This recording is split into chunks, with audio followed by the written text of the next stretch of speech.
message. The other day I was in a local food shop, Tesco's, and there was a little boy, must have been about 2 or 3, and he was having a bit of a tantrum. And the parent was standing, or the carer was standing near them, and just said this a couple of times over them. Well, what do you want? What do you want? I was thinking a little bit about that in relation to what we've been looking at in our sermon series on growing on the front line in our morning celebrations.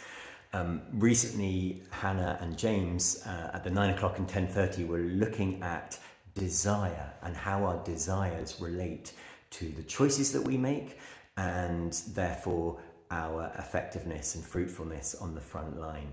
What do you want is actually a question that Jesus asks in the gospel a number of times. He asks it to the blind man in Mark 10, what do you want me to do? He asks it to his disciples in John 1, what do you want? And a few other times in the gospels as well, what do you want? It's a question that I think is really important. It's a question that gets to the very heart of our humanity, our choices, and to our calling and purpose as Christians. What do you want? It's a question that gets to our desires.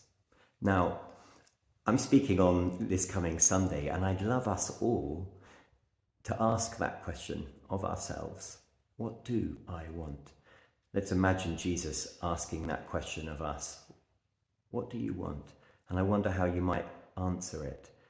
If you're anything like me, I slightly recoil at that question, not least because some of us have been taught that actually it's not my will, it's not my wants, it's God's will, it's God's desires for me, not my desires, which is, there's a truth in that, but it's not the whole truth.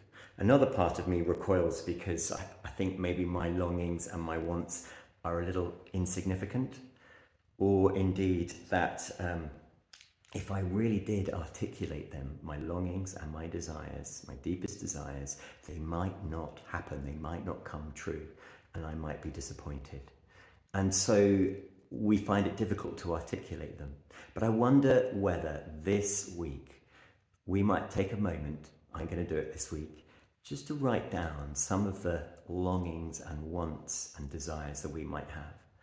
Chances are that there will be some really good stuff there, but there may be some less healthy things, more disordered things in our desires, and that's absolutely okay. So please write down both. Don't just come up with the holy answers, but the honest answers. What do I really want? Because that's what Jesus wants. And when we bring our desires to him, he sifts through them by the Spirit and draws out the holy longings in us all.